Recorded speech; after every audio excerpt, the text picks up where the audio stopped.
cold wind moved through the narrow lanes of an ancient village as nights settled over clay homes and silent courtyards.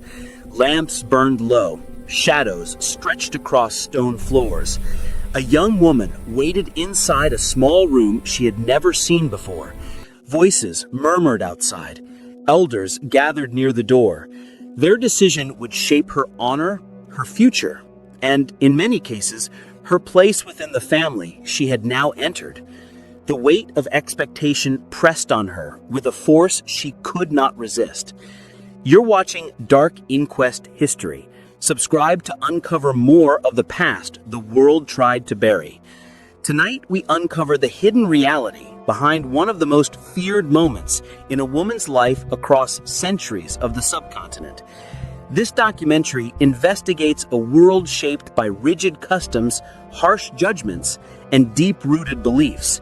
This is the terrifying ordeal women faced on their wedding night in ancient India. The purpose of this investigation is to follow the path of those who walked into marriage not as partners, but as subjects of tradition, ritual, and social control. The wedding night, often imagined as a quiet shift between two lives, rarely belonged to the couple alone. It belonged to the family, the clan, the community, and the customs that governed every step of a woman's existence. In many early Indian societies, marriage was not a private bond. It was a mechanism of lineage, purity, inheritance, and collective expectation.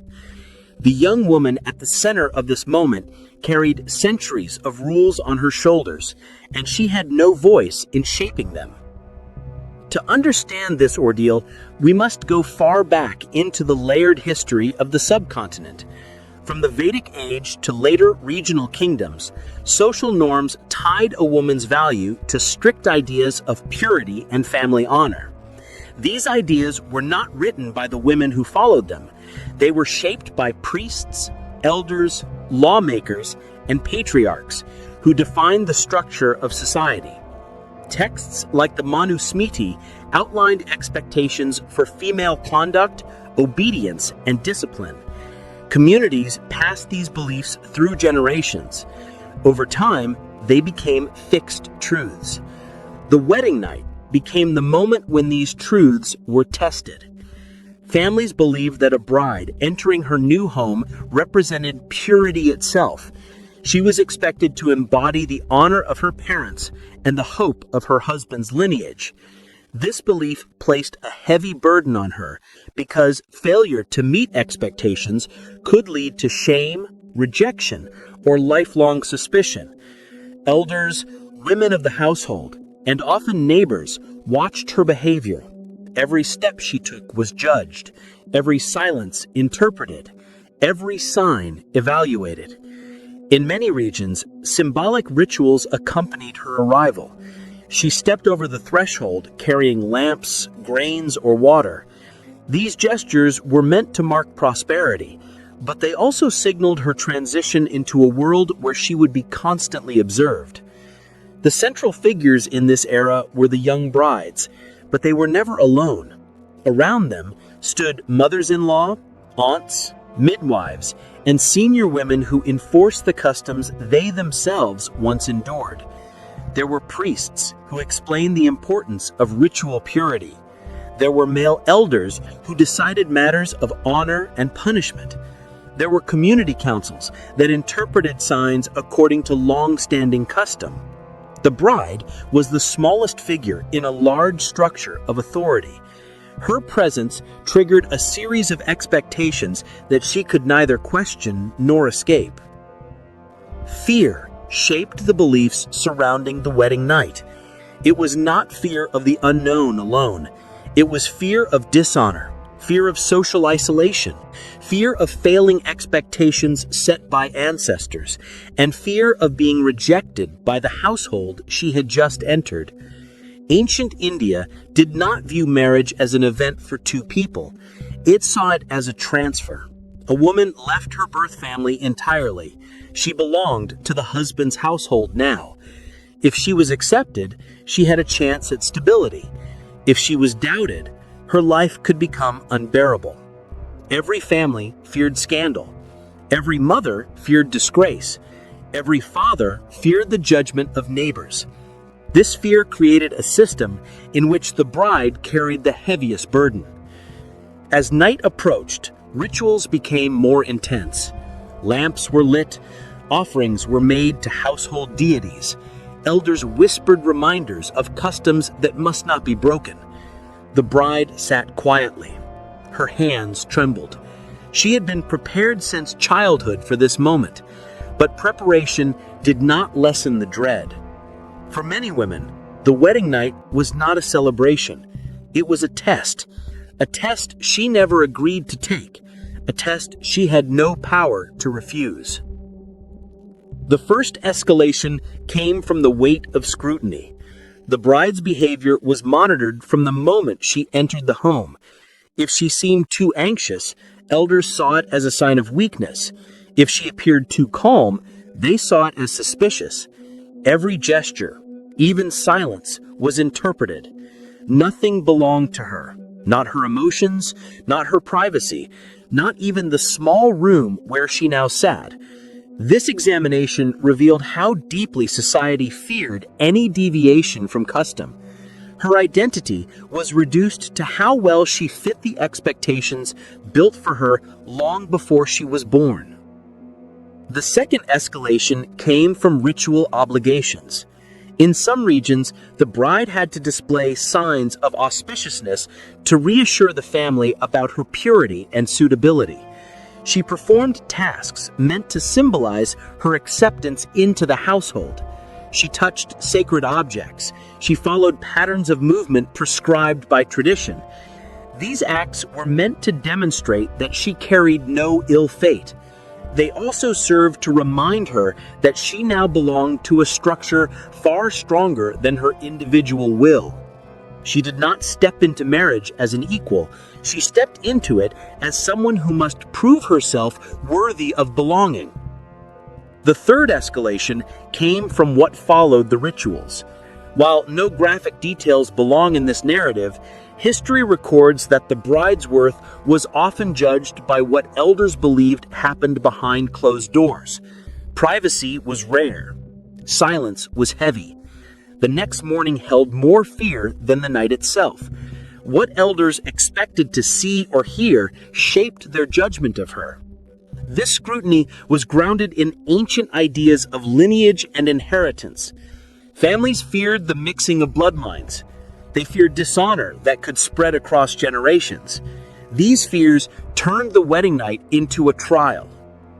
The fourth escalation came in the form of social pressure. If elders suspected anything that did not align with their expectations, the bride could face isolation within the household. She could lose the support of the women around her. She could be marked as untrustworthy. Her future children could face suspicion. In extreme cases recorded in historical accounts, she could be returned to her birth family, bringing shame upon them. Her life would be shaped by that judgment for years, sometimes decades. The wedding night was the moment in which her entire future could collapse. The fifth escalation came from emotional suffering. The bride was separated from her family, her friends, and her familiar world. She entered a home where she had no allies. She was expected to win acceptance while facing immense pressure. Many brides were teenagers or younger. They carried the responsibility of adulthood without the freedom to express fear. Their private thoughts were hidden behind practiced silence. Their inner struggle remained unseen, but it shaped their lives. Historical accounts and oral traditions reveal that many women remembered the wedding night as the most frightening moment of their existence. The climax of this ordeal arrived at dawn. As light filtered into the home, the elders waited for signs that the night had met expectations. The family observed the bride's face, her posture, and her expression. They interpreted every detail. Her fate often rested on their judgment. A single doubt could change everything. A single suspicion could overshadow her role in the household for the rest of her life. Acceptance brought relief, but it was a relief built on fear. Rejection brought disgrace that could follow her without end. The dawn did not always bring peace. For many women, it marked the beginning of a life ruled by constant vigilance. The aftermath of this ritualized scrutiny extended far beyond the wedding night. Once she passed this trial, she still had to maintain her reputation. She had to obey elders, uphold customs, and bear children to secure her place.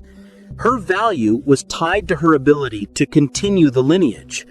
If she failed to conceive, suspicion could return. If she spoke too freely, discipline followed. If she questioned household authority, she faced reprimand. Her life remained shaped by the expectations she encountered on her first night. The fear of judgment never fully left her. Across centuries, memories of this ordeal survived in family stories, folk songs, and regional traditions. Some accounts softened with time. Others remained harsh reminders of the pressures placed on women in earlier eras. As kingdoms rose and fell, as religions expanded and reformed, the idea of purity and honor remained deeply rooted. These beliefs influenced marriage practices for generations. Even when customs changed, the echoes of the past persisted. They shaped the experiences of countless women, binding them to expectations they did not create. Today, historians look back at these practices to understand the structure of ancient Indian society. They examine how ritual, power, and fear shaped a woman's life.